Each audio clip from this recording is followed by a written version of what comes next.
The difference with the C-suite is that you are living in complexity. The space you operate is a space that has high stakes in terms of the decisions you make. At an emerging leader level, you have somebody else who's going to take it. Yeah. You can escalate. At the top, you're escalating to no one. you're looking, the back ends with you. And at every level, you want everybody to start building that thing of, what ownership, whatever I need to do, then I should feel like I'm responsible for this. From your research, can leadership be innate or is it a purely learned skill? At Zanga, we believe we build leaders. We talk about build your pathway to success. And we never underestimate what people come with, whether formal or informal exposure to opportunities to lead, to influence, and to support achieving a shared objective or even an individual objective. If you could erase one common myth about leadership, what would it be? It's maybe controversial, but I would say that you can learn it in a book. You can't. You can learn the principles and the theories, but leadership is in practice. It is behavior.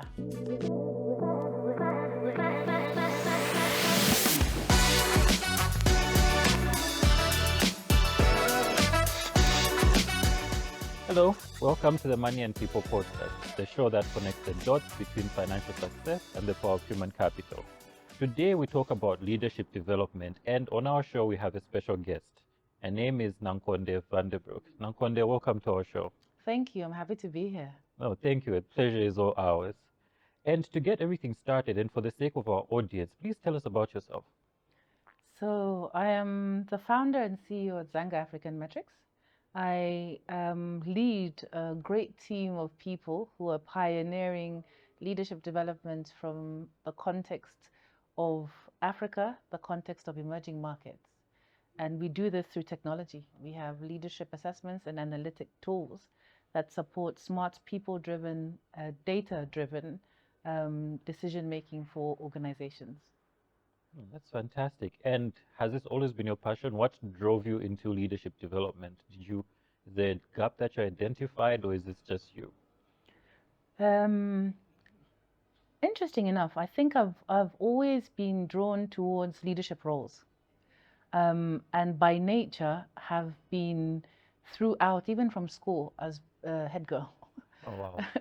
was sort of drawn to sort of be the one setting the tone and the pace.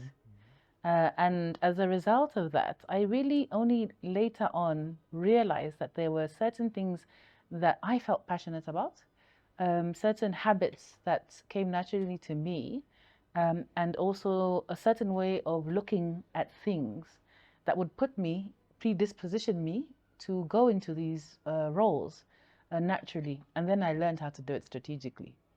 So I think looking back with hindsight, I don't think I set out to be a leader. I think by virtue of exploring my own path, I found myself in leadership roles. Wow, that's inspiring. And what's the most unexpected leadership lesson you've ever learned? Interesting. Early in my career, I realized that you have to look at what's in front of you and appreciate what's not clear or what's not obvious in a situation. So let me put it this way. When I started my career, I actually started as a clerk after graduating from university. And I couldn't, because I just couldn't get a role. I had studied management. I couldn't get a job that I felt, I could start my career. But there was an opportunity. And my father always said, this is it. You got to get a job. It's time to move to the next stage. To the next level. So I took the first thing that came. And it was the role as a clerk, photocopying documents the whole day. For large meetings for big people to make big decisions. And I found, and this has resonated throughout my career, that when it came to leadership, that I was in situations where when I went beyond what I was seeing and started initiating and being proactive about my and being intentional about my contribution to the work we were doing, that it would open doors. So I would say the thing I learned is how doors open. It's not obvious. And in Yeah. many cases, you are in the places. You're just not seeing beyond what is obvious. So you need to be curious. I don't know, it's curiosity is part of it, but I think it's also going that extra mile. So I never do just what I'm asked. I always think about what else, What else can be done? what Yeah. else can be done. And because of that, I would be noticed or deliver results that just went that extra bit. So what I've learned over time is that people can ask you to do it, but you must pick it up in the moment. And that has helped me a lot. I hope that answers Makes your sense. question. And also just that proactivity level, though, how do you break the cycle of it's not in my job description? How do you encourage someone to move away from, certain attitudes which eventually become career limiting? It's a mindset. It really is. I know that sounds so cliche, but it's also you can build a culture, and you can build in sort of practices that help people complete what they need to get done, and then ask what next themselves, and not wait for their line Not to manager be or the told. people they're working for to ask. Mm-hmm. Okay, we've done this. What next? Or you weren't able to complete this. Is there any other way we could have done it? I think if you build in those questions and help people who don't carry the mindset naturally, but also we're very conditioned people. I think we're conditioned by our environment, and the culture we're in also reinforces us to just do what we're told and not even think about doing anything else. And so the culture matters, because if the last time I tried to do something else, it backfired, I got I'm not going burned. to do it again. Yep. And we have a lot of cultures like that. Yeah. I think it's something that we need to fix because in terms of smartness, we have a lot of intelligent Yes. people, smart people, people who are willing to do that, but you would get a sense there could be an element of fear to say if I get burnt, this is my job, this is my Yes. salary. So rather play it safe Yeah. and just move the straight and narrow there and try to explore and see what's beyond. But how easy or how hard is it to change that culture in an organization? Interesting. One of the grounding leadership principles we have at Zanga is that you are not your role. And so, who do you work for? Yes, you have a function, you're an incumbent in an organization, but you have a life. And so, we'd say you are not your role, meaning there's two people here. There's you, who's on a career path. Yes. And this happens to be a job, a bus stop on that journey. That is contributing to supporting where you want to get to. And so, how do you understand that on its own to have direction for yourself? And then there's the role, and the role belongs to the business. And as such, you just happen to be the current incumbent. And so the business will make the decisions that make sense for it. And as a result of that, what you'll find is that we get navigated by business decisions. But those very business decisions are opportunities for partnership. And maybe to summarize it, I would say a lot of us are employees. Yes. We're not strategic business partners. When you get to the stage of a strategic business partner, you have a vision for yourself, you have a roadmap, maybe a 5-year strategy that straddles the organization strategy.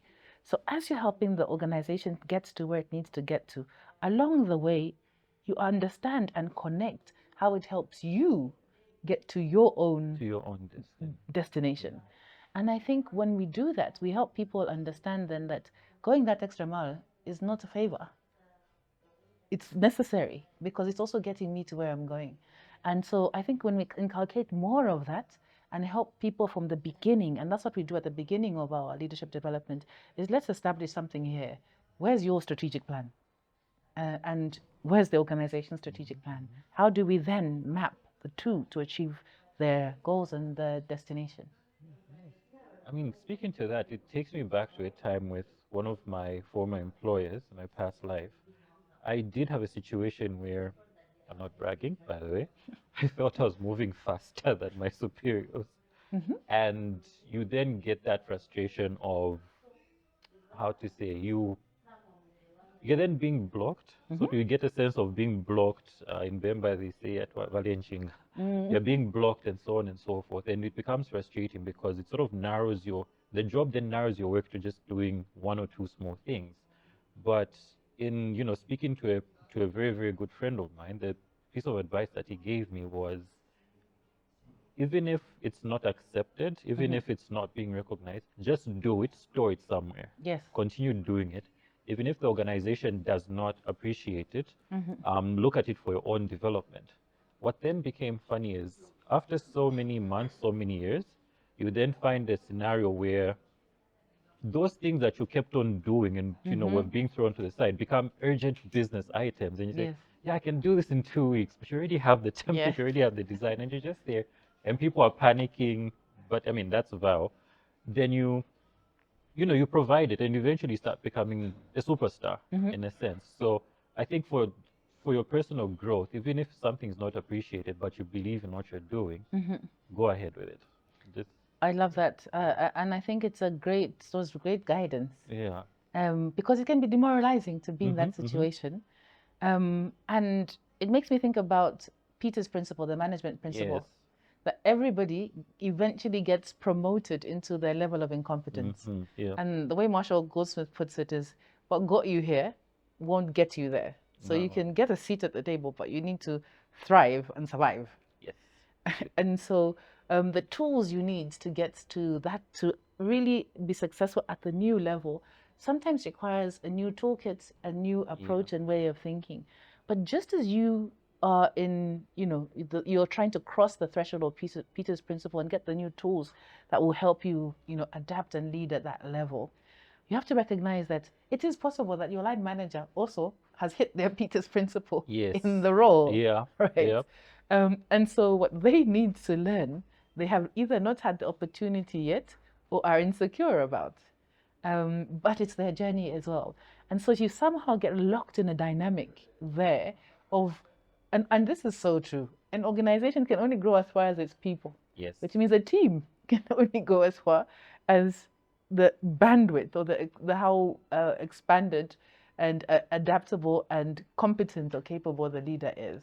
And so when you're under that roof of limitation, I think the approach you described is really great, to be able to think that, okay, maybe this contribution cannot be valued at this time here, but does the opportunity still and the skill I'm acquiring still make sense for me to offer and exist within the context of what's happening?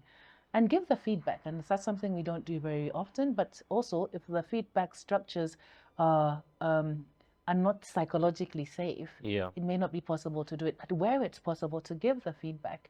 And when you have a line manager, I find, who may be sort of still having areas to scope to grow, what we tend to do is get into opposition, when actually there's another way to get into partnership, where at the end of the day, you are delivering their KPIs. And so if you position yourself as a threat, then you get that defensive behavior and then you get that suppression. But when you go and look at it that I can actually do this and I can contribute, attempt to take it forward as a way to help your manager shine and achieve the results, and so that they don't see themselves so much as a threat. And then finally, because of the time and what's happening, you've got to recognize, what season are you in? Sometimes the season you're in means that you have to still spend a bit more time being grounded in some of these competencies and refining them. So don't be in a hurry to leave. And as such, if the season is sort of limiting you and you are not able to move because for whatever reasons, and that's why you have to look at it holistically, family, whatever other obligations, understand is that within this season is actually the time to do my MBA. Is that the time to actually, do my course? Start my side business. I don't know about that. Wow. On somebody else's time as an employer, right? But I hear you. But yes, what does the season offer you? What are the opportunities? Look at it holistically. Because it may not be the season necessarily to run with your career. It might be the season to consolidate a few things. Yeah, no, I think that's really true. So as opposed to being frustrated, see what see what opportunities lay ahead. Yeah. Is it time for you to do the bare minimum if that's what the culture is permitting? And deliver it for the organization, you'll Yes. still be fine. But on the other side, what are you then going to do to develop yourself? So we've talked about the education, skills acquisition, probably do some project work, which business related project work, which you've probably foreseen, say the business is going to need this in future. Can I do it now to be ahead of the curve? Okay. And something I used to do, I used to volunteer for committees, projects, because if you can't thrive there, there's so often space elsewhere. And Yeah. sometimes the organization has strategic initiatives and they need to put ad hoc teams together. Yes. And often, don't wait to be nominated into it or be bypassed. Volunteer. Volunteer. Yeah. And it takes me back to another colleague of mine I had, did similar, took a similar path as well, where they started volunteering, sitting on different committees. You know, I mean, in a financial system, you have, there's so many committees, and eventually got a really, really big job with the World Bank. Yeah, so I reached out and said, okay, what happened? And the one thing she told me is, remember those committees we used to sit Yes. on? And those are the things which went onto my CV Yes. and started to look like accomplishments. And those are the things which showed how I was going over and beyond my current Yes. job. And so then it works to your advantage. It still sits on your CV as a bragging right or as an accomplishment. But either way, you'd have developed yourself holistically. Yeah. Great. And the next question is leadership myths. If you could erase one common myth about leadership, what would it be? This may be controversial, but I would say that you can learn it in a book. You can't. You have to, it's not, you can learn the principles and the theories, but leadership is in practice. It is behavior. And so I think doing leadership courses, moving from course to course, right? And we love collecting certificates. Yes, we do. I don't want to limit people, to say that that's not good. But I think there's a myth that is actually giving you some compounding interest on your capabilities. It's not necessarily. It's now the application. And so you have to go that next step to marry it with practice. And I think that's where volunteering for things, stepping up, taking initiative, and looking out for opportunities to lead and practice it and see how the different principles you're reading about, the theories, actually deliver results, because they're not linear. And when, the world has become so complex. I mean, to a certain extent, if you're in an emerging market, it's always been complex. But I think one of the myths is we really thrive on leadership courses, and I find the general nature of them are great to get some cognitive, and some real knowledge. But you have to actually go the next step to apply that knowledge. And so the biggest myth I find is, yes, I've done this course. That doesn't tell me anything about your capability. It's funny, I was watching a show some other time, and now it's relatable to leadership. So somebody was saying, look, you pick a book by Arnold Schwarzenegger, a workout book, and you read it from, chapter 1 to the end and say, I've read, but the book is about working out, going to the gym and push. It's of no value if you then don't go and work out. Why were you even reading it in the first place? Yes. So yeah, no, that's great. And think of the best leader you've ever worked with. Who is it though? Oh, that's an easy one. Maybe because it's been consistent. My late father. So other than being a father, I did work on some projects with him as well. But I've always felt that God gave us the privilege to have a front row seat at leadership. And not just like great leadership, but understanding, what do leaders do when things are working, and what do leaders do when you're in crisis? I had a front row seat, and I really felt I saw him navigate in practice some of the same principles of being adaptive in leadership, being resilient in leadership, being a critical thinker, being collaborating, always bringing people together, allowing perspectives and voices, but still being able to hold the decision and authority, but in such a very calm presence, right? And that's something I've been working on, my emotional mature intelligence. Yeah.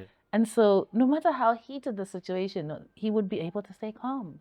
And I felt that brought a very steady grounding to whatever we were dealing with, or what I ever saw him dealing with. So yeah, I really do feel my late father taught us a lot about leadership. Oh, he must be proud where he is. Yes, may his soul rest in peace. Oh, wow. And I think we were able to have those conversations when we became buddies. You know, there's that stage where you cross over, and you're like, "Whoa, we can have a drink together. We can discuss things," and he can seek my counsel, which he did. And I thought, this is great. Yeah, this relationship has evolved and allowed me to even express another beautiful realm of leadership in our life.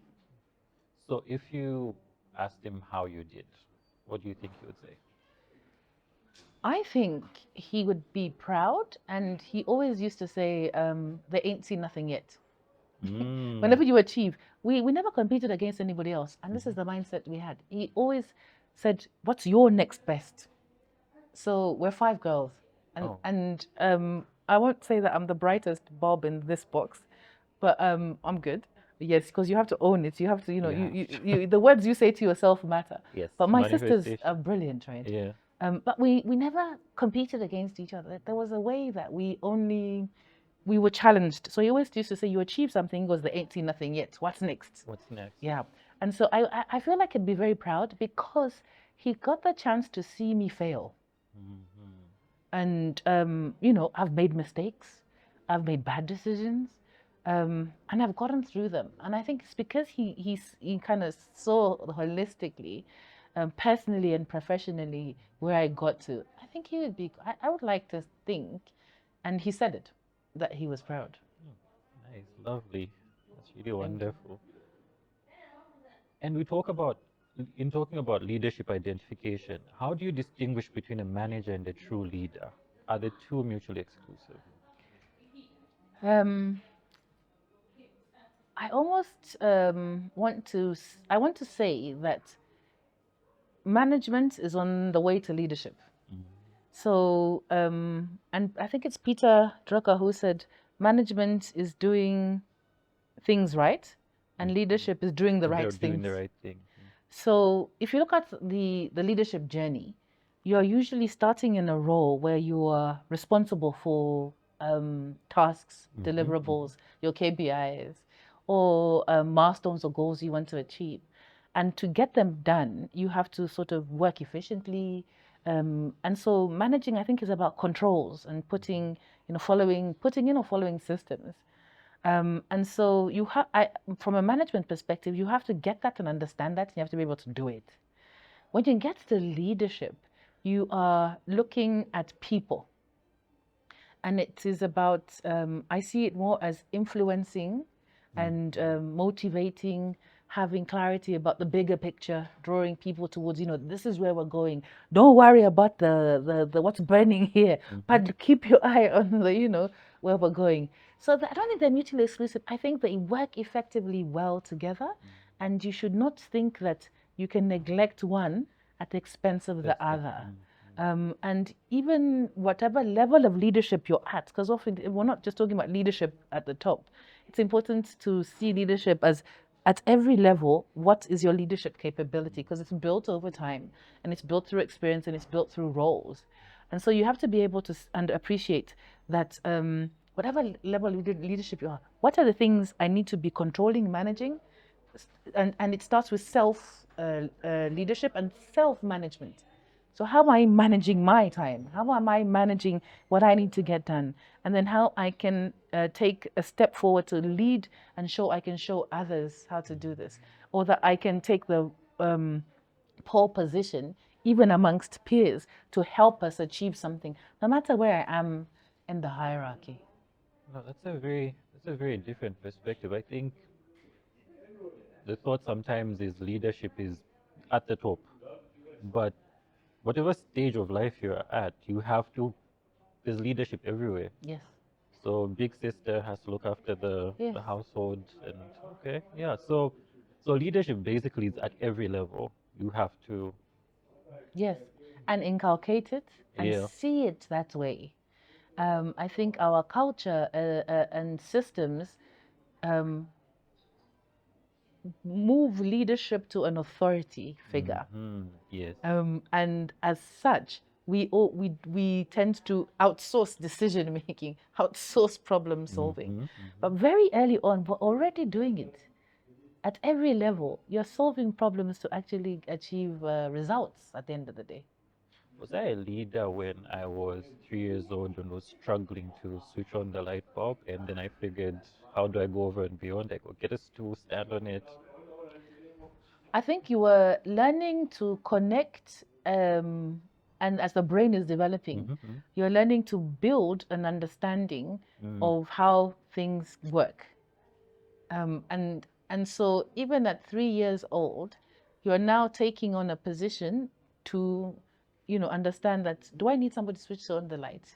And what we then teach is whether it's safe or not for you to do it. Yeah. But encourage you to actually take up, and I don't know if I would say you are leading, but I would say you are almost fulfilling the pre-steps to get into the position where there's certain things you can have control over and that you can take the lead on.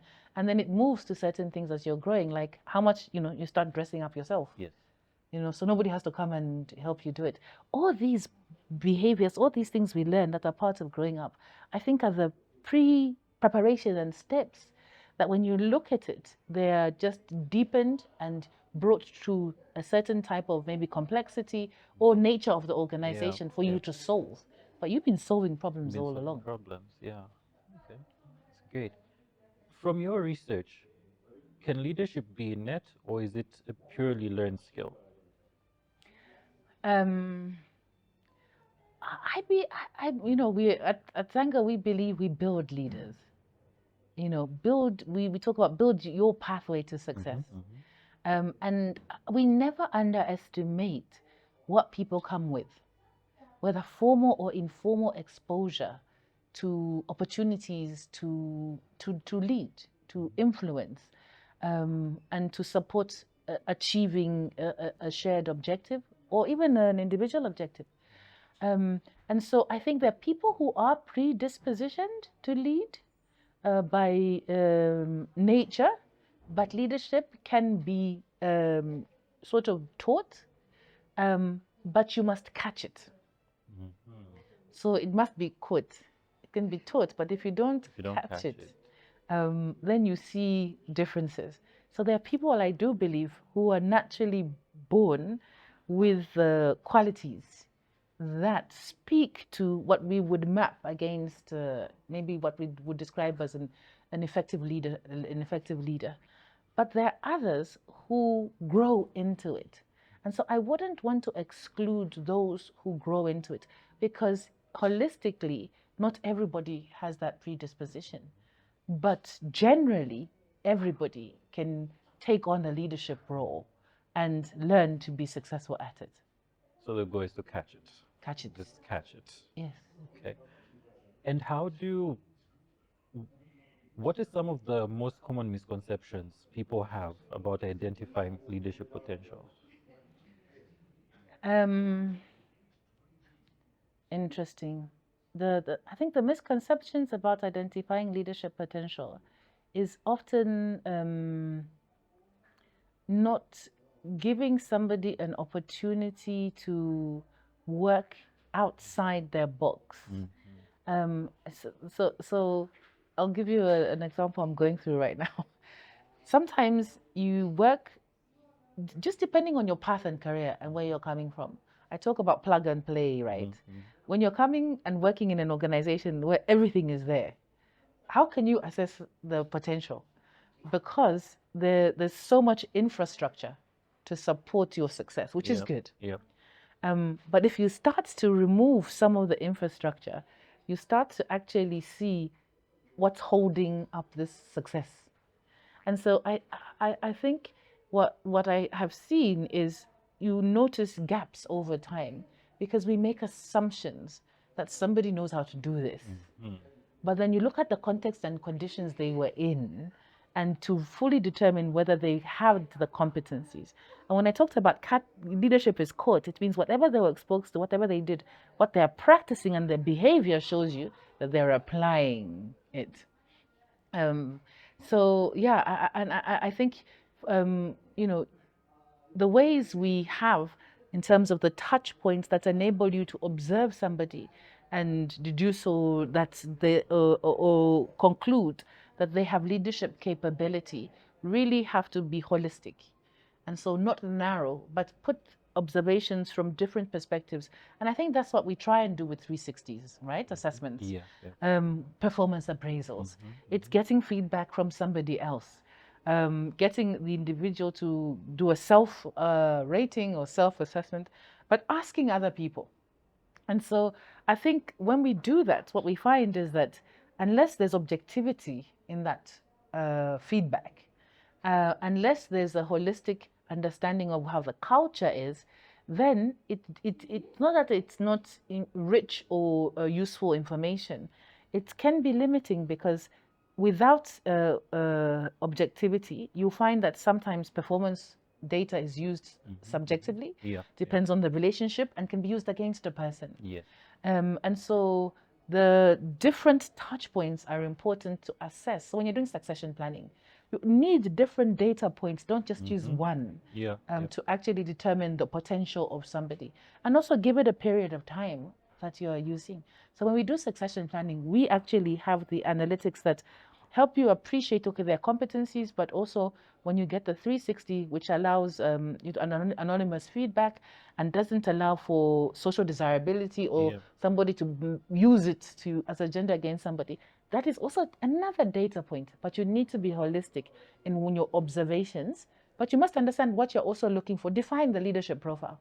In many cases, we're good at telling people what they're not doing well, but against what benchmark? And that's why every organization kind of has, whether explicitly or implied, the type of leader they're looking for. And the more you make that known, the more you make that clear beyond the values, the better you're able then to observe that even what we're seeing and capturing as the potential is relating to what we're expecting, and the individual actually knows it. And interestingly, you talked about different assessment tools like 360s. What other tools would you recommend? And are 360s in their current status still effective?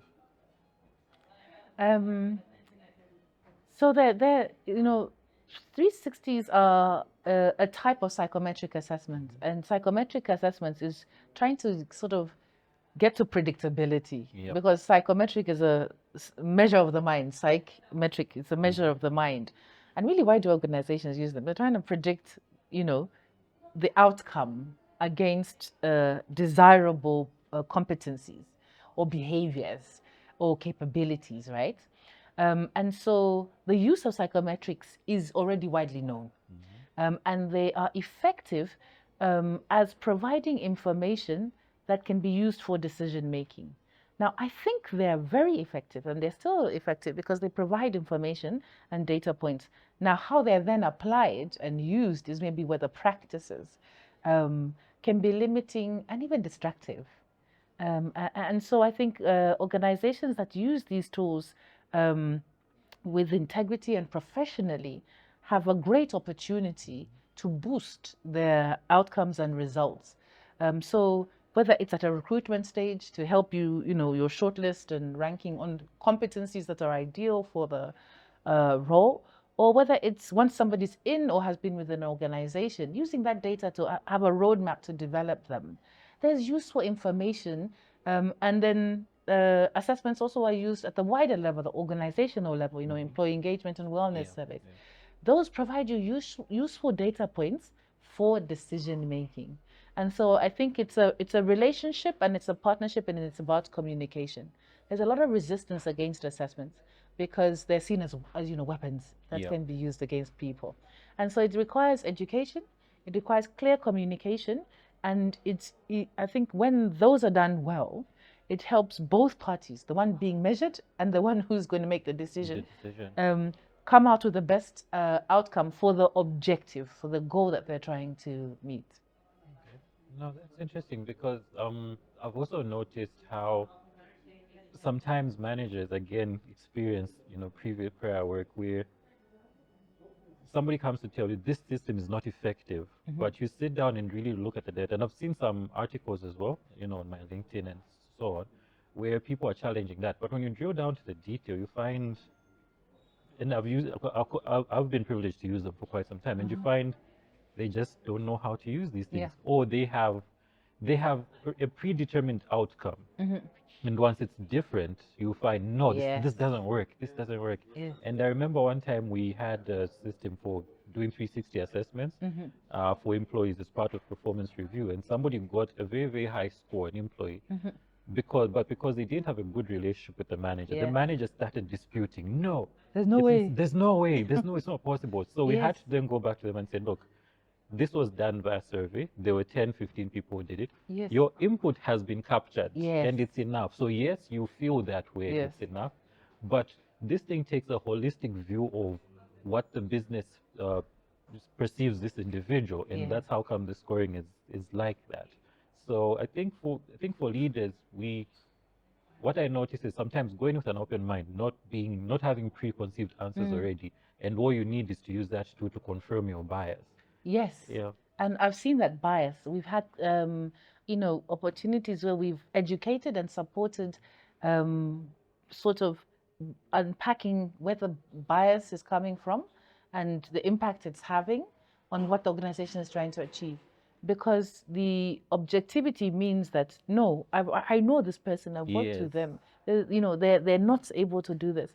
And when the data says something different, we've actually, and there's a reason we lock our files when we submit them so that they can't be doctored.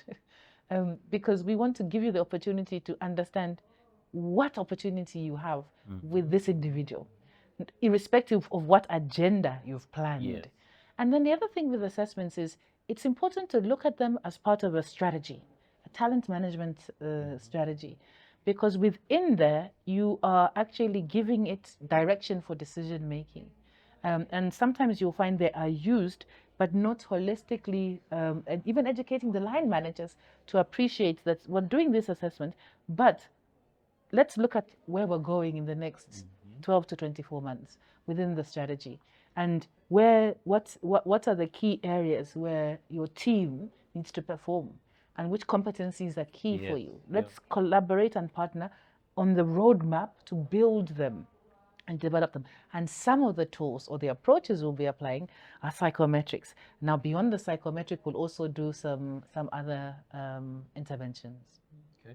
And you've worked with leadership development at different levels. What are the key differences in approach when working with emerging leaders versus C-suite executives? It's interesting. I'm an executive coach by training, and I studied management. I studied change leadership because I've always been curious about how do people,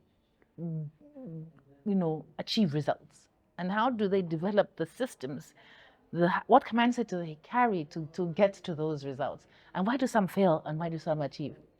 And so some of my work led me to start thinking about reverse engineering from the top. So I have and I say it's a privilege because I really salute everybody who's just trying to grow and just trying to get to the next level, right? And do it with the results that they can say, feel good, I did this, supported the organization to go from A to B. This is how it impacted our, not just the financials, but even, our clients. And what I've noticed when we try to reverse engineer it, I started to think, at what point along the way did something not happen? and at what point did it happen, to help the building blocks, to give you the mental infrastructure to succeed at the top. And what I realized, the difference with the C-suite is that you are living in complexity. The space you operate is a space that has high stakes in terms of the decisions you make. At an emerging leader level, you have somebody else who's going to take it. Yeah. You can escalate. At the top, you escalate into no one. You're looking, the back ends with you. And at every level, you want everybody to start building that thing of, what ownership, whatever I need to do, then I should feel like I'm responsible for this. That's the major difference I've seen between supporting the C-suite and emerging leaders. Is we want emerging leaders to have the experiences to fail, because that's how you learn.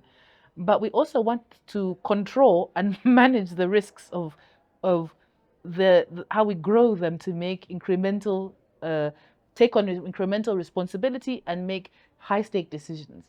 And as a result of that, I think the emerging leaders, we're consolidating your foundation of how you've gotten into here.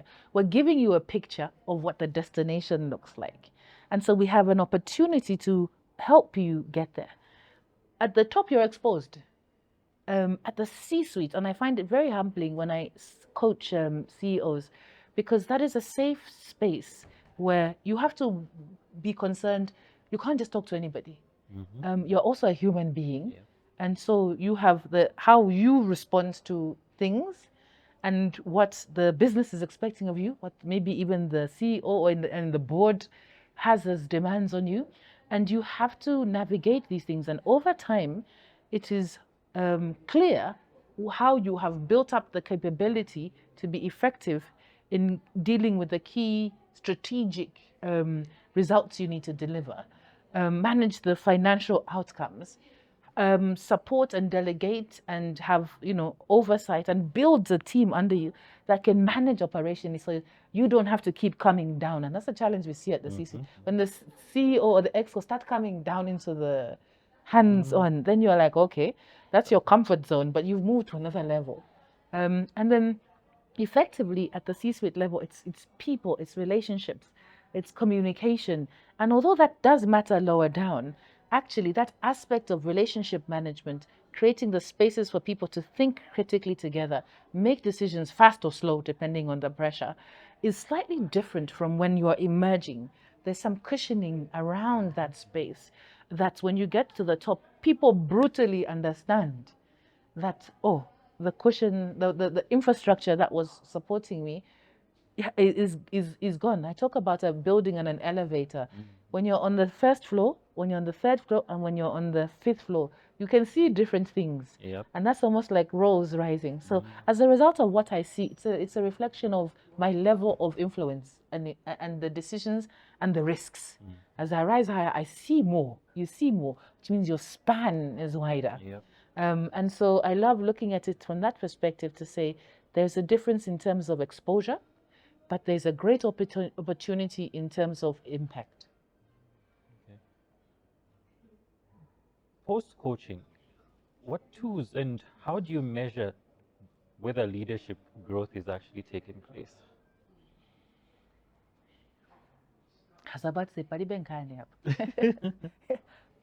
The results. The results will show. Yes. No matter how much we try to cushion it, it shows. And one of the challenges is being clear about, it's not about that effort isn't happening. It's like, what is that effort yielding? And at the end of the day, if we cannot make progress by achieving the targets we've set for ourselves, then everything else is illusion. So I've learned it, the hard way, and I've learned it over my now also managing a team, and I had to learn how to communicate better, because at one point it looked like I wasn't appreciating effort. because you have to recognize that effort is what comes on the way to the result. Yeah. But it doesn't stop at the effort. And so the supporting people, developing them and helping them start to see that at the end of the day, there's a reason we set targets. We need to meet them because that has an impact on our vision, our strategy, and what we want to achieve, who we say we are in the market, and our positioning. But everything you're doing is contributing to it. Are you doing the most critical things that contribute to the business impact at the end of the day? And for me, it's, you can be growing. Like, oh, this is controversial. We're always talking about Africa rising. Mm-hmm. How long are we going to be rising? We have to, let's look at what we're saying is that in a way, it's saying where are the results? Yes. And it's not a one-time destination. It's several factors that contribute to success at every stage and every level. And so I think to measure leadership is not to say I've arrived, but to say at this point in time, with what I need to achieve in this season, is the impact showing, whatever the measurement we're using, can that be said it's done? And ultimately, I think that's it. And then in the next phase, in the next season, can I say that has been done? And what am I doing about it? Otherwise, I'm really learning it the hard way as an entrepreneur, is that if if you're circling around the issues, you're circling around trying to avoid the truth. And that is actually what is going to now set you up for disaster and failure. Unfortunately, you will have to face the truth eventually. Yes. You can only delay it, but delaying it just it's like having a wound and you're not putting medicine and healing it. You're sort of just delaying the inevitable. Okay. And yes, on leadership, I've been watching videos from 1964 and whatnot. The speeches just sound the same. We have potential. Okay, even today we have potential. Like, okay, guys. I mean, in football, imagine somebody, no, he's 20 years old, he has potential. Next is 40 years old, he has potential. No, he's retiring.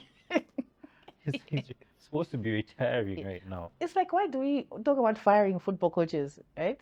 You have a season, you have a result you need to deliver. Yes, you have potential because you brought the last team.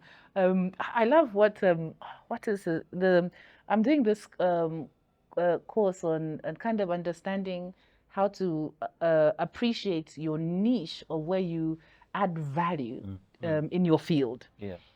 And it talks about, it's something about, you can have potential, you can try and do certain things, but at the end of the day, it's like rent. Rent is due every day on your results. And so when you start to see it like that, potential can only take you so far because you can't say to for example, your landlord, no, there's potential for me to pay. In this business, I'm expecting something. I'm expecting something. At the end of the day, they'll be like, okay, thank you. Take your potential elsewhere. You can share your potentials. Yes. How do you cultivate leadership in someone who doesn't see themselves as a leader? Can you? I think we have to appreciate, accept, and allow people to be where they want to be. And I learned this in a leadership program we did for women. And I realized that we're pushing women. You must rise. You must get to the top. Keep going for the next level. And I noticed as in some of the cohorts, you would see this is actually the level that this person can cope with and carry. Why are you pushing them beyond? If for themselves, psychologically, for them personally, as much as they may have the potential, maybe that is not necessarily the place and the level that fulfills. Fulfillment can be found and that must be defined by yourself. And so I think sometimes when I look at people and their potential, it's not that they don't have the potential to, do greater things. It's about where are they at? What else has happened in their lives? I often talk, have now started to talk more about and appreciate how work experiences, life experiences we don't talk so much about the trauma. And, we have counseling at work, we have mental health. We don't. And increasingly, I think COVID threw us into that. And it even changed the future of work. Yes, Because you notice that the way organizations are prioritizing and looking at how to work effectively but balance the person and the result is more visible. So I think sometimes we underestimate that, yes, there is potential, but what else is there in this individual that means that maybe this is okay? And sometimes we push people into roles where now we even remove them from the results that they were making, because either they've been pushed too far or they're living your dream, your aspiration for them. Let them have their aspiration for themselves. And I think it's important as somebody who mentors others is to provide the opportunity, but don't be attached to the outcome. No, I tried, I poured into that person. They're still poor. Because you have a responsibility to. Poor because maybe you were also poured into. And that's how I see my own mentorship. As somebody, I didn't get here myself. And so if I can support and do that for somebody else, I give it without expectation. And it's hard as a human being not to have an expectation. But give it and let then God do the rest. No, that's really true. And I picked up something that you were saying, and it takes me back to an experience I had once in employment where we had this individual where, I mean, we did have quite a very, very robust talent management system. And this individual, we did identify to say, I hope he's not watching, we're not going to promote this guy. Because he's a superstar where he is. He was delivering so much value. Because sometimes we're always thinking, promote, promote, promote. And you sort of stop and say, but if we promote, we set this person up for failure. Some people, this is their Peter area, Peter critical area. And once we made that decision, we did notice. So we then compensated differently. Salary increments were a whole lot higher. He was getting higher bonuses. But you could see in that place where he was, the value he was delivering was a lot. And saying, why are we then motivating this person to do this and do that when he's bringing so much value for himself, he's motivated, he's happy, but the company is also really, really drawing so much value from him. He's always our top scorer, he's always our leading person in that particular area. But sometimes maybe motivational speakers could be bad for us once in a while. When they're always saying, no, keep going, you have to get to the top. Is it everyone who needs to be at the top, or do we need to be where we need to be? And that goes back to the beginning of our conversation. What is your personal strategy and what is the organization's strategy? How do they partner? And at what point do the indicators show you that one or the other is ready to do something different? And either with or without you, right? Because that individual can also decide and may be enticed from others, externals being poached. To say, we've seen what you've done there. We can offer you this. They're not seeing this and not understanding potentially that may be where you're going to break this person. And so I think what you're saying is so true. It's so valuable to know where people are at and what is possible. And even in consultation with them and appreciate them. But always know that if somebody's going to go, they're going to go. And again, if the business strategy makes sense and is working and is delivering the results it needs, again, this is a function, this is a role. This is not personal to order. It's not personal to order, no. And people get into roles as personal to order. And so I must go to the next thing. But the organization is making business decisions. You move with it and align for as long as you're able to see how it fits into your plan as well. I have this thing about always understand where you are in your plan. There's a season of when you coincide, meaning where you want to go and where the organization go, marry. And what you're learning is fulfilling. The competencies, how you're expanding and growing are aligned. And what you're delivering speaks to also where the organization is expecting results. Then there's a time where there's misalignment. And you find yourself in the role where it's just not working. Everything you try, and previously it was, everything you try is just not yielding the results. And you're feeling a different kind of pressure. This is an area of conflict, and I often describe it as a clash, like two vehicles hitting. It's like you're always feeling like you're clashing. Yeah. Sometimes in that situation, you need to make the decision like you understood, like, did we push this person too far? And what do we do? Beyond saying, no, now this is a non-performer. No, but this person was a performer or she was a performer before. So in those clashes, the organization has to know what to do, but the individual also has to understand, is this just part of my transition and I will eventually settle? Or is this now a permanent residence of clashing, which means it's a misfit? Yeah, that decision. Yes. Yeah, am I a fit, or maybe this is not my place, Yeah. or is it just part of the, and to ask alternatively, moving from starting up as a leader to an emerging leader, how long do you think it should take? Is it relative to the individual, or is there an allowable time? Is there a standard? I don't think there is a generalization or standard, because if you look at the, I think this is the cycles of our career. So when you start work, and and depending on when you started in your, before you're in late, in early adulthood, your 20s, your 30s, you're in different cycles of what your objective is. So you're just starting out, meaning you're expanding, you're growing. Your 20s, every opportunity is something to explore. 30s, you've now got a bit of experience under your belt, because in the beginning you don't. You get some bit of experience under your belt, and so even how you apply yourself to things has grown, and the opportunity for the organization is there.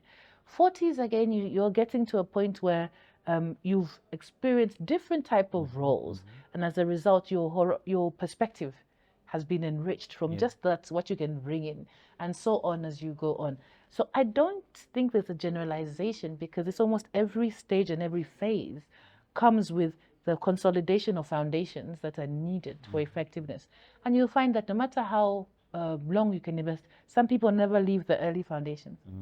And others are well able to embrace it and consolidate the self-mastery and take that into contextual mastery, every role they go on to take. But this would be wrong of me to say out of the context of the business. The business sometimes doesn't have time for you to learn this. They have to bring somebody who's already had that experience or that knowledge. And so it has to be, at the end of the day, from an organizational results perspective, how much time does the organization have? And you find, I sit on boards, and we look at the, I'm always humbled at, what it takes to report to the board and the management teams and the efforts and what they do. And sometimes you just see, and you look at what we're getting there, and then you look at the shareholders, and you're like, oh, we don't have, we don't have time. You don't have time Time for long, this. Yeah. So the business sometimes even locks you in to say, what is the appetite for you to grow? But there is a natural cycle of developing into leadership. Okay. And mentorship or experiential learning, are these more critical for leadership growth? Is there value in mentorship, and is there value in experiential training? And if the answer is yes, what should the structure look like? I want, if I can reframe your question, because the way I would potentially speak to it is, what are the different ways and opportunities that support leadership growth? Mentorship, of which mentorship is one, so I confirm that. Yeah. And as a result, it's not whether it's more or if, it is how much and when. And it is an ingredient that contributes to other efforts. And so when it comes to what mentorship offers and experiential learning, it is a type of relationship, or it is a type of experience that complements the theory you're learning, complements what you're doing at work, allows you to reference it against others who've done it, so you don't need to take 20 years to figure this out. And so I think it's a complement of those things that go into developing leaders. And as such, it definitely has an important role when connected to the overall, I would say, elements that should be in a supportive leadership development environment. It should be a component. And sometimes you also understand that they don't all have to come at the same time, or they're not implementable at the same time. So you can understand in some parts of your career where mentorship actually is what is being offered, and it's right. But at another time, you may find that you are getting mentored, but you're not getting opportunity to get some of the knowledge and concepts, right? So when you're going to a mentor, your mentor is giving you examples of their experience and how they did it, but you're missing the theory behind it. So you have to complement the two so that you can even maximize what you're getting from that experiential and also perspective and guidance. And then on the other side, in the coaching, you're then looking at shaping from even the hard skills of just understanding the strategy, what are tools I have and resources to deliver, to now complement that to how I am personally growing into emotionally and mentally being able to actually deliver at another incremental capability level. And so I think it kind of goes with other things, and you can't always have them all at the same time, but value when you have the opportunity that it's also part of it. And so mentorship alone, again, is great if that's what you have, but complete it with some of the other areas. So you have to go through all of the processes. Spoken, if you can. But you've got to realize that we don't always have the opportunity to do all of this. But the digital age has given us so much opportunity. Yes. You know, mentorship is not just the person you're speaking to. This is mentorship. Mentorship is, you know, it can be, I think the last Mentor Me was the program talks about the different forms of mentorship that you can tap into, that some need resources, some don't need resources. Some need a person, some need things you already have, like your phone, bundles. And so there's so many places on radio, on YouTube, reading an article. Even that is mentorship. I always used to felt I was mentored. Why I read Forbes, McKinsey Insights. As well as getting knowledge, I find it's mentorship. When you read about people's experiences, listening to financial insights, here, and reading, I find that that also is a form. So don't restrict yourself but understand what type of resource it is and what outcome it's designed to help you achieve. And apply. And apply it, yes. Always back to application. Always and always. Mm-hmm. What separates a good leader from a transformational one? That's saying that you're looking for a transformational leader. Are you not always looking for a transformational leader? Depends what you need them to get done. I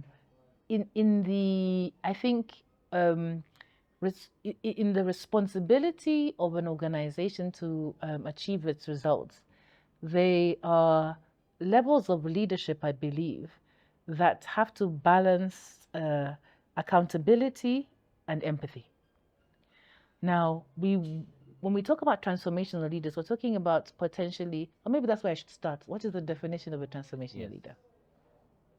Because if we look at transformational leader, from my understanding and how I apply it, is a leader who goes beyond themselves, who's able to deliver results through others, influence their behavior, but also role model what is best practice, which means that they don't only deliver the results, they grow the people, and they become a multiplier. And I think John Maxwell has that 5 levels of leadership, where, you know, at the end of the day, you're known for your impact, you're known for your results. People follow you because they've seen how you've grown them, developed them, and you're not just in that position because of your title. So referring to that, I also think that when you're looking for great leaders and great leaders and transformation, or good leaders and transformational leaders, I almost think that good leaders have aspects of transformational leadership in them, but transformational leadership takes it to another level in terms of the multiplier effect and the what almost kicks in as the legacy becomes so part of what they achieve. And I always say, is your legacy walking? Can you point to somebody, and that is the impact that you do, you delivered beyond the results you gave. So I think good leadership strives towards getting things done and influencing behavior and people and supporting them to create the environment that allows those things to hold. Transformational leadership understands that without the people and putting them in a mindset that they carry themselves, where they can understand the stages they need to go through and support them effectively to work together and collaborate, and then empower them and equip them to actually go on and do it, then how long it will sustain will be limited. So I think the transformation comes in the longer term sustainability and the impact, because good leadership is good.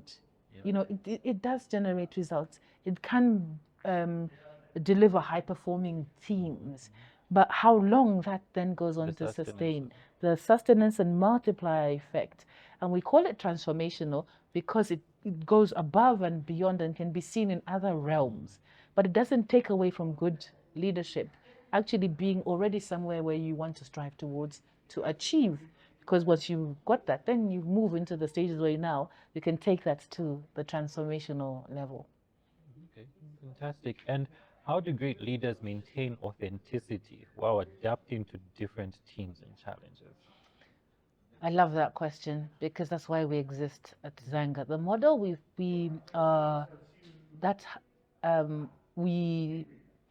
support and equip people to appreciate is an understanding that it's important to have peace. Always have peace when you go to work in whatever you're doing. And to get to peace, it means, how aware am I, self-aware of myself?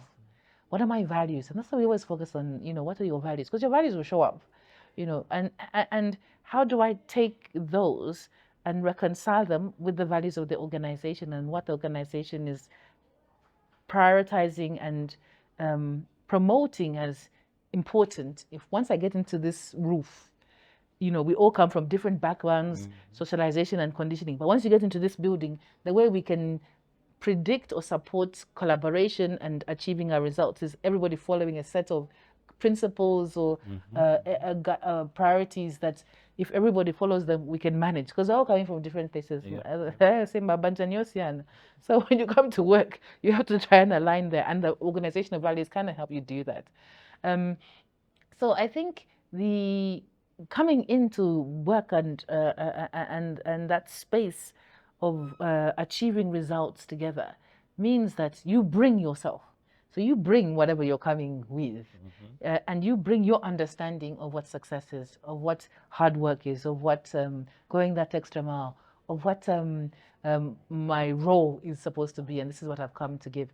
But you have to first understand yourself, understand how you respond to situations. And this is why we talk about emotional intelligence. How do you react to things? What are your triggers? And so those things are things that show up when you now work with somebody else or come in to deliver a result.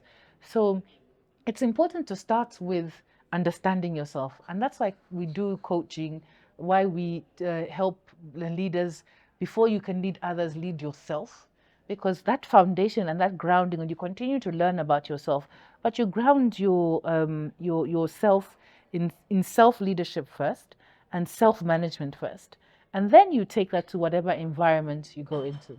And so when we're coaching, we often say that although this organization has brought us here to support you and equip you, the organization is not our client. You are the client. Because if we equip you right, wherever you go, success and results should be by default in your path. So we need to help you understand and have the mindset of managing and leading yourself first, so that when you go to different levels of responsibility, when you go to different roles, when you move up into different stakes of results, you have the foundations that can carry you there. And so what starts to be revealed in crisis or when in difficult times is the foundation. The foundation doesn't break in crisis, it gets revealed. And so what we always say is that if you support that, you can actually effectively help somebody navigate different types of situation and complexity. And so we build leaders to be grounded and solid in themselves, in their role. You still need your technical skills, you can't let go of that. But wherever you go, you can actually transfer the competencies. The challenge is sometimes we build people for this organization, this bank.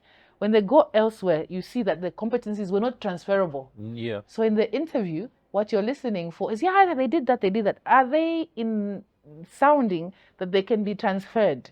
Because otherwise, this person sounds brilliant, but for that bank. For that bank.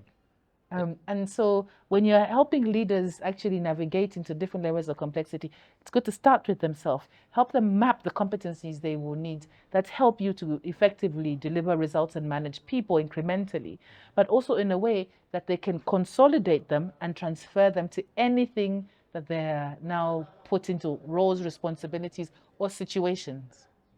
Does that also help, limit culture shock, especially the point you raised where somebody was good, but their competences were not transferable? Because sometimes in organizations, you get this person who comes in and they want to be the person they were in their past life and have the time in common. So where I'm coming from, we used to do this. Where I'm coming from, like, okay, go back. Oh, sorry, that sounds rude. But like, Yes. you're like, okay, but here is different. So how do you then, should you then onboard the person and see if you can transform them, or do you then have to decide to say maybe they're not for us and that skill set is not really what they are brilliant, but maybe not for us? There's a couple of things from what you're saying. One of the things and why we talk about us having studied developing leaders in an African context or a emerging market context is because we've looked at the environment. Yeah. And we've looked at how culture influences, not just organizational culture, but national culture influences the mindset people carry.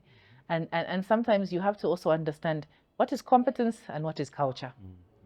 And so sometimes we move with culture, what we understand as norms and practices, but they're coming from a source outside the organization. And so this is how we understand how things are done. And we grow up with these traditions, practices, and norms. And they don't stop when we enter the office. They come with us. So many times what you'll find is that we have an understanding, an idea of what we believe is right and wrong in this situation. Now you've got to determine where the influence is subtly coming from and help name what's going on there. And you will find that sometimes the script that this person has is, this is how, when you go somewhere, quickly learn how they do it. That's how you will survive.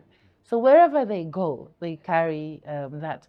And you'll see that maybe from what they've learned, authority and their belief system means that there's a certain way they respond to instructions. Now you must understand, is it that's coming through that belief and value system from their culture, or is it the competence and capability in the situation that they have to manage? And what you'll find is that in many roles, we bring both. We bring everything with us. And so you will find that in a situation where somebody is coming from somewhere, what was being reinforced there, that now became their beliefs and value system, and maybe is also part of what they grew up with. And this is so intertwined in our identity. And so you take that and carry it forward. So you need to unpack it and understand, what is its source? And is this something that you can help somebody in the onboarding?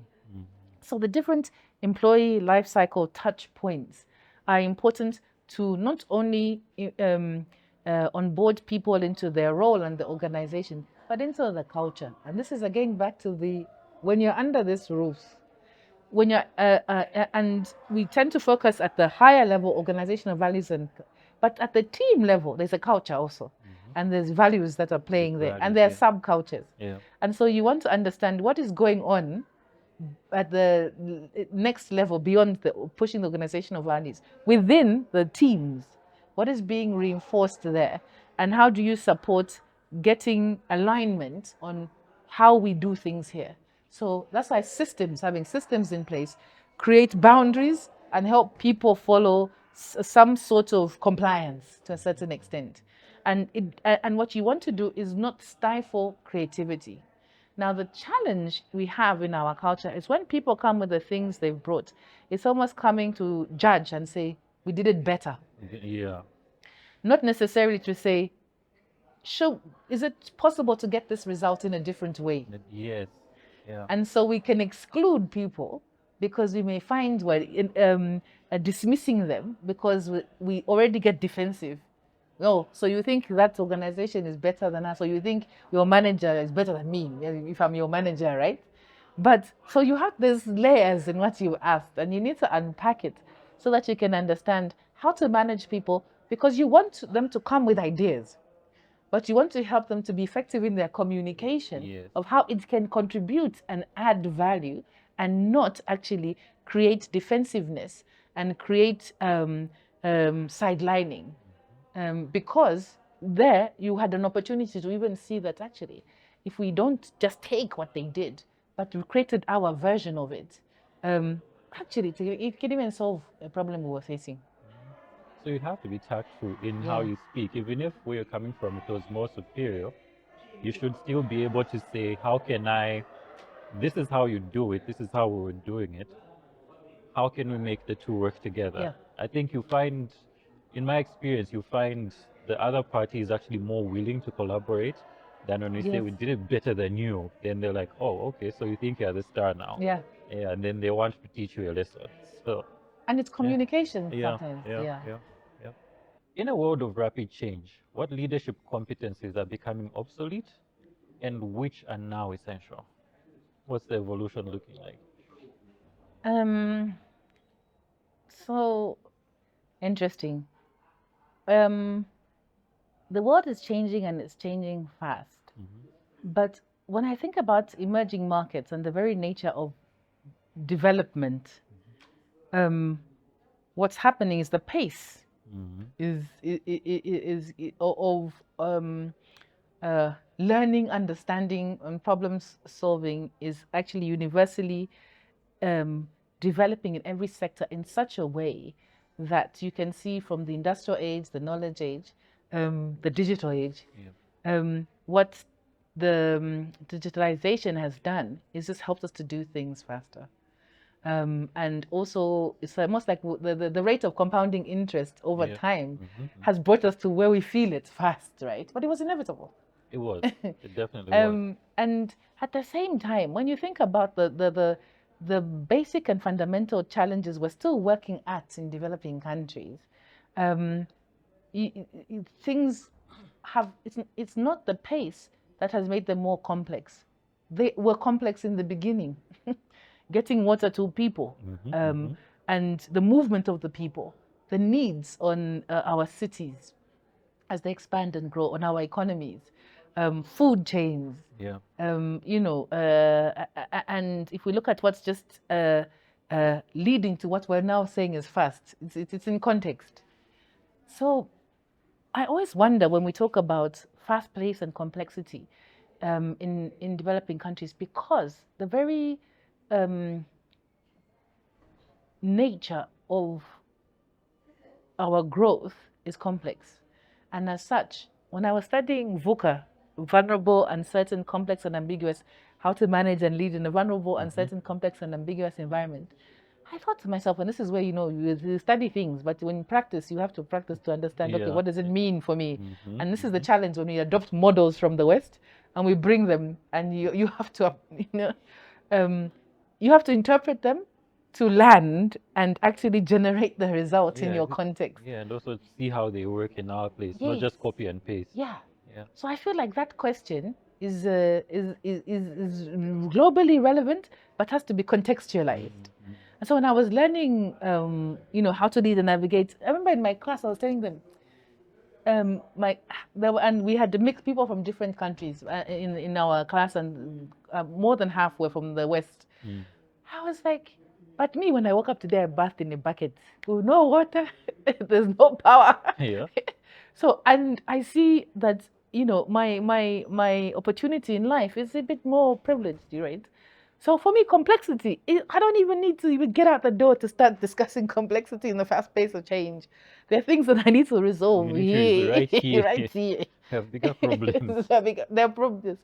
So I think when we think about the competencies, when we talk about obsolete, it depends on where you are in the world.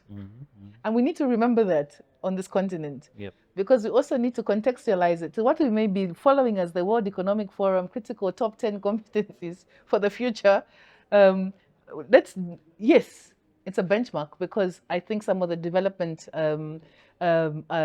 goals have been achieved and met in some countries. So you can say, okay, that's if this system is working, but there's so many systems abroad that are also still not working. They're not working. So I like to put it into the perspective of, COVID taught us something. The whole world is developing. There's no developed and developed. The whole world, because we have different areas that it saw and revealed the foundations of our systems. Whether you were in Africa, whether you were in America, it just revealed the cracks. Like we all need to do some work, right? And it resets kind of the world, and it taught us that you're on your own here, because when Big Brother has something to fix, they'll fix theirs first, and then you be left to do your own. So it taught us a lot. Tell us everything. We just have to fix scraps and figure it out. And so I think as we move forward, and I'm trying to answer this question with something that I haven't said. Before becoming the founder and CEO of Zanga African Metrics, I worked in development. So I worked for international organizations. I spent a decade supporting programs in developing and developed emerging economies. And it exposed me to a lot and showed me this whole thing about, the dynamics of complexity. So when we're talking about what's obsolete and what is going to be relevant, I think it's important in our context to define that and determine that for ourselves. Yes, in organizations with globalization, there are some universal principles and competencies that I think across the board are evolving and are relevant. And this is showing us that, for example, critical thinking, ability to navigate, to adapt, ability to think outside, innovate, bring in creativity, are increasingly coming to be seen as contributors to effective teams and building effective teams, but also driving leadership cultures and environments that succeed. Things like creating spaces for more collaboration, looking at structures and adapting them, more like project outlook, agile outlook, to deliver cross-functional results, and then the competencies that come with being in such a structure. But I think we have to also understand that there's still some fundamental leadership competencies that we have not completed fulfilling in our environment. And as such, I think it is a mix. I think it is important to have those benchmarks and have those competencies, but still realize that, yes, even in the digital and globalization agenda and transformation, we are still dealing with some fundamental industrial age areas of development. And even in the knowledge age, we're still actually at a stage where we must start creating our leadership frameworks. We must have our understanding of effectively the universal principles and time and tested, even biblical laws and principles about leadership. Now take it to its application in the context. How do we make them and understand them and apply them in here? And why do we feel that we even at certain sectors where we're not quite getting it right? And so I think it's important to take those as some of the, I think, competencies that I see we're seeing in the next decade moving forward by some of the global stages. But at the same time, I think we have a lot right in front of us that is helping us interpret and adapt. And that's an area I specialized in, having spent after that career in international development over another 12 years developing leaders on this continent realized that no, even I and everything I learned and I initially started supporting, I've now learned no. This has to be applied in this context. Yeah. You have to look at the contextual mastery. And that's why our model says, looks at, yes, self-mastery, but contextual mastery. Build the leader to be effective in their environment. So don't just help leaders to understand how to lead from who they are, help them thrive where they are. Where they are. And for me, that is so critical. So there's still a hybrid, I think, of competencies, and we shouldn't throw them out. They shouldn't become obsolete because we still need to focus on building those for the foundations in our context. Okay. And if you could redesign the traditional leadership pipeline from scratch, what science-backed elements would you include? I don't know if I would be developing it from scratch. I would be looking at what have we learned and how can we build on that, and then appreciate how to, from this context, and I'm speaking from this context perspective, allow a space of thought leadership to emerge where our knowledge systems are sort of complementary and married with the wider Western knowledge systems around leadership. I feel that we know enough now. Yes, We have quite a lot of indigenous, traditional, inspirational practices and values that contribute to our understanding of leadership from a cultural perspective that we need to now bring in to sort of coexist with the future leadership models. And I think that's what we're pioneering this in terms of the digitalization of it into tools. But the conversation of that marriage has already been happening before us. And so I think and you can see that moving forward, what is coming up more, even as we think about the knowledge age, the digital age, the relationship age is still, the need for relationship systems is still there. The value of the human and people in effective leadership, even if you are able to automate and generate results through other technological means that we can leverage, collaboration still comes in, communication still comes in, relationship still comes in, even with AI. We're talking about how we have the hybrid of the AI and the human. How can they work effectively together? And so I think you cannot ignore that future leadership development models have to see what's happening outside. AI wasn't there when we were when you look at some of the earlier models we're looking at. And we look at what technology has also, what technology has done. So I think it's the environment and the context in which leaders are operating and navigating globally and generally that we now need to make relevant to some of these practices that previously stood their ground. But some of the fundamental principles and laws are universal. These are, and some of them are spiritual laws.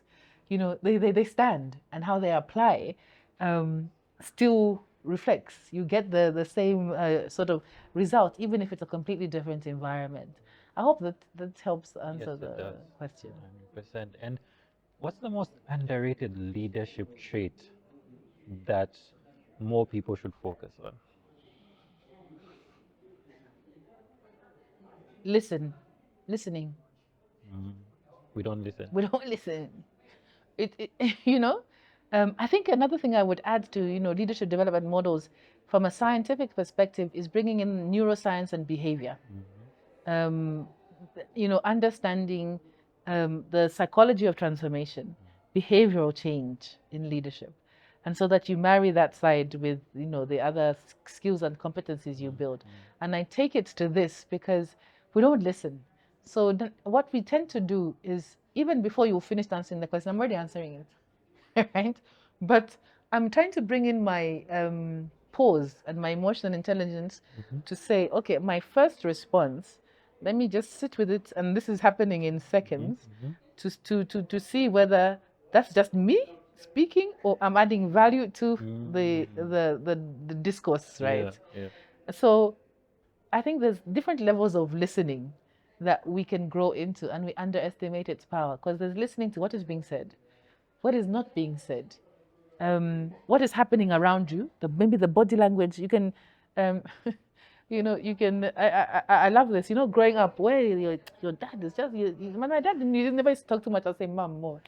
They're just talking, and you switched off.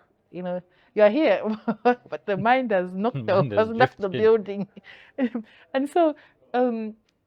How do we help people to be intentional and deliberate about listening? And how do we help people use that as an entry point to communication? Because even when you listen, you must be able to allow the dialogue to Yes. happen. And because I think we may have been raised in a one-way listening, Take you instructions. just take instructions, then you can't actually take that to even expand how you then build the team, work with the team. So I would say one thing that's underestimated is we're re-engineering, what does listening mean? I love, I think he's called Kenzo Suzuki. He is a violin teacher, and I learned this much later. Because listening is a coaching skill and it's a practice that is really a core competency that helps, not just coaches as you're training, but also to help the leaders or the people you're supporting to apply effectively. So Kenzo Suzuki has his method is known because he teaches the violin without the music. So what you do is you have to learn to play the piece from what you hear. That's how he teaches them first. Then then you get the actual notes. And what it requires is a different level of listening to have heard. Did I really hear? Did I really hear? Before I quickly jump to interpreting what's there and making my assumptions. So I think a critical skill that is underestimated as a leader is just listening. And it's something that is practiced in the moment and continuously. Okay. And the habit? A habit. I think, something that I'm sitting with right now. I'm reading this book by Dan Martel about buy back your time. And one of the things he's talking about is, and others have now, maybe it's on my radar. Once you get onto something, then suddenly your radar starts popping up everywhere. The habit of not just setting goals. I think we have a habit of, I'm going to do this. We don't build the system to achieve the goal. And I think we have to get into, and I guess a practice is something that you do consistently that helps you achieve a sustainable result. And so if you are consistently eating, if you have a habit of eating all the time, you will yield the result of that eating all the time. If you have a habit of getting a good night's sleep, you will reap the benefits of that. So I don't know whether I'm speaking to the habit or rather what I've noticed of what the habit is a system. I feel like the habit is applying steps that are clear to achieve something. And so I want to focus on those steps being systems, putting systems in place and being conscious about what are the systems that I'm putting into place that are giving me the results I'm achieving. And having a habit of continuously understanding how I break down what I do on a daily basis and how then it reveals my habits, which actually are the mirror to my results. And I've been reading a lot recently about, the subconscious mind and the scripts we have, and how what you say, what you aspire to, and what you do are programmed. And a lot of time we're working on a program. It's actually in a script in our minds. And so how do you rewrite that program of what happens to be your day, your week, your year, and you're just going round and round, and actually catch where that programming is coming from to then short circuit it and do something else. And I think that's where now the habits and the systems you put into place should be coupled with the programming, because the habit is the outcome and what you're doing. But what is the programming the that can program? help you actually make it a habit? Mm. I don't know if I've now gone somewhere else. No, I sort of do get it. You, first of all, you need to have a system. You need to define yourself, right? Who are you? You need to have structures, working structures, basically, and then the system. Of And what then, you want to achieve yes, towards. and then you then have what you want to achieve, so that they just, so the pieces then start naturally falling in place, and it makes it easier for you to navigate. And then understand what are you sabotaging yourself, because that's your subconscious programming. For example, if I hear from you, no, me, I go to the gym 3 times a week and I lift weights. That's why willpower comes in to say, but what is driving that willpower for Henry to go and be Every day, every day, the discipline, right? Because the habit brings in discipline. If you don't take a reflection on the programming about what you really think about yourself and your body and where you want to go, and what you've been taught and what you think is possible for you, even if I go 3 times a week, I'm not going to achieve the result you'll achieve. you then be frustrated. Yeah, and I'll get 'Cause you won't be frustrated, seeing the and I won't stop. And I'll stop doing it. And I think Atomic Habits. What I loved about that book was, what's that small thing you can do? Identify it, but that's just the practice of something habitually, daily, consistently. But it has to be married with what are you planning, where are you going, and what are the things you're reprogramming for yourself that have been part of now your belief system.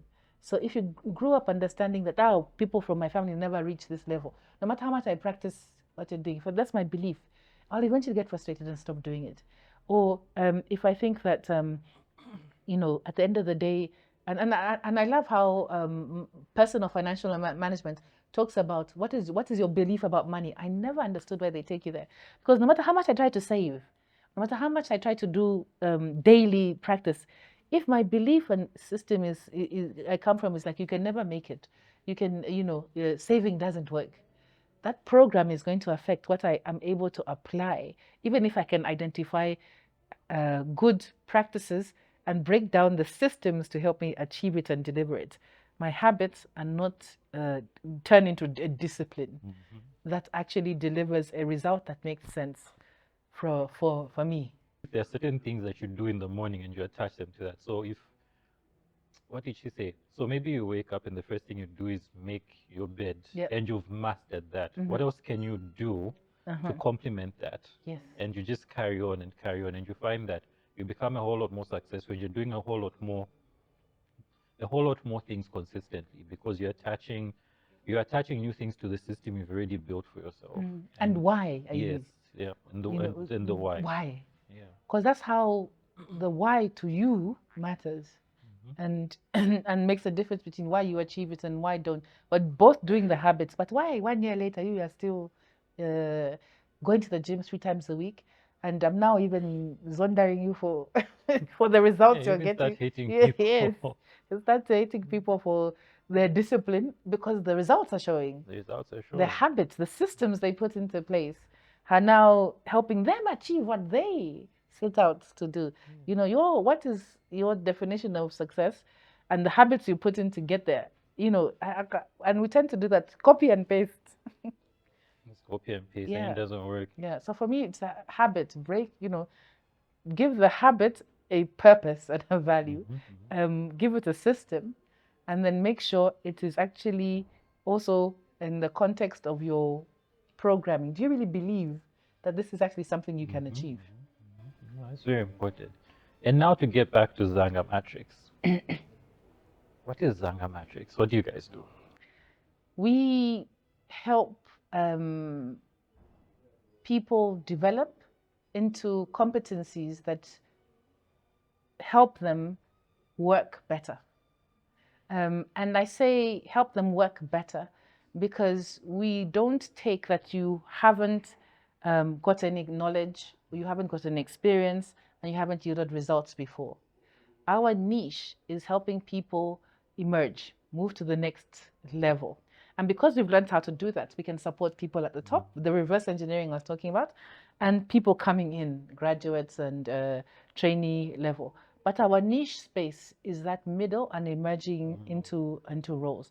So we help understand what are your strengths, where are your areas for development. If we looked at what makes effective leadership, and how do we support you to then work on what you need to strengthen and celebrate where you've already got competencies. And so I like to think we help ordinary people become extraordinary by giving them the tools to plan their growth in the context of organizations and their career. What does the future look like The future for Zanga, for Zanga? we're in the space of software as a service. So technology for human resource development or human capital development. And we have the business of developing people and then the business of managing the technology to deliver it. So there's two sides to that question.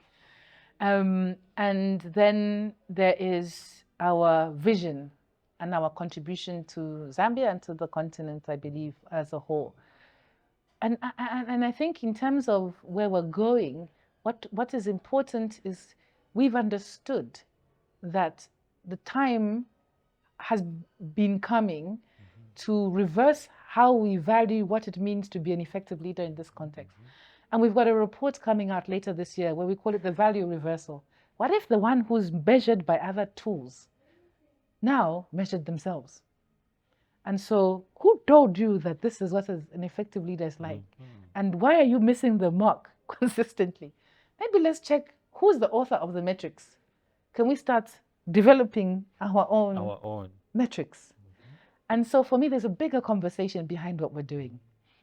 And as a result, we're bringing language to support that marriage of our identity and those universal principles in a form that makes sense for developing leaders in this context. And so that conversation is still going to go. And I think that's where I even see my legacy and legacy partners in terms of thought leadership have been working towards, that we make a contribution so that others in the future may position and put forward leadership development models that are just as equally robust, recognized and accepted as the Western models were very quick to consume. And I love the Western models because that's where I learned, that's where I grew. But I now have a purpose and I'm in a position with the experience I have to politely and positively challenge how we continue to build on them whilst respecting and honoring their impact. And so for me, there's a bigger conversation of our future.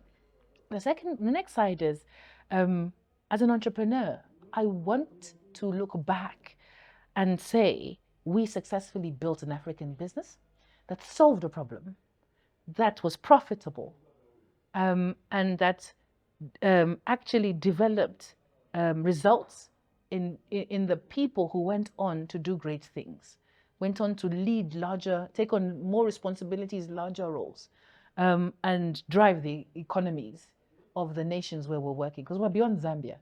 We are currently working with developing people across Africa. Wow. In 5 African countries. And we're a Zambian company, but we're doing this across borders. We're doing it across borders. Wow. And the psychological model behind our cultural intentionality into leadership development is based on high context cultures, which means it's not just Africa, it's the Middle East and Asia. Middle East and Asia. Yes, yeah. So you are seeing the vision. But this is where we started. And so for me, the future is actually the challenge of achieving our financial ambition and market reach aspirations of serving the continent and going beyond with clients. And right now we have about over 1,000 people who have done our assessment across 130 organizations in 25 countries, 20 of which are on the continent, and 35 industries. We're sector agnostic. So we collect the data, the questionnaire about, and the competencies on leadership, our leadership competency framework. We've done that for over 1,000 people. So this is the big data I'm talking about, we're collecting. That's a lot of data. Yes, so we can now have patterns and trends, because most assessments we're consuming are designed for a specific purpose. And we're saying that most of them in the population that we're measured against are Western. And so what if we build a population that helps you understand, what's the difference? What's coming across in the strengths of a manager who's growing into leadership in Kenya versus Zambia, South Africa versus Cote d'Ivoire, Rwanda versus Uganda? Let's have that conversation here. We're talking about Africa trade, and how do we complement the people trade of competencies and transferable into this ecosystem of developing the economies? And so there's a bigger conversation around it. But from a business perspective, founding this business, my vision was always to exit with a merger or acquisition. I like to say, this is going to sound controversial, I didn't build this to be in it forever. I believe that the business, growing it, and the navigation of just getting our unit costs right, getting the right people in the team, and making sure that we're adapting to the problem we're solving and actually solving the real problem, and doing it at a price that people want to pay for it. Yeah. And as ones at Bongo Hive always says, that they consistently want to pay for it, and it's a one-off. Yes. Is continuous product market fit. And so these are realities of running a business that we want to continue to consolidate and achieve the results from learning how to run a business, managing cash flow, and currency fluctuation. So from a business perspective, I think building a business is part of, in the future, we want others to learn from. Building a business in the field you're pioneering, because there are no leadership assessment and tools that combine the cultural aspects and the leadership model aspects universal, that are accessible and attainable in this context, and mainly because we just continue to consume what's on the market.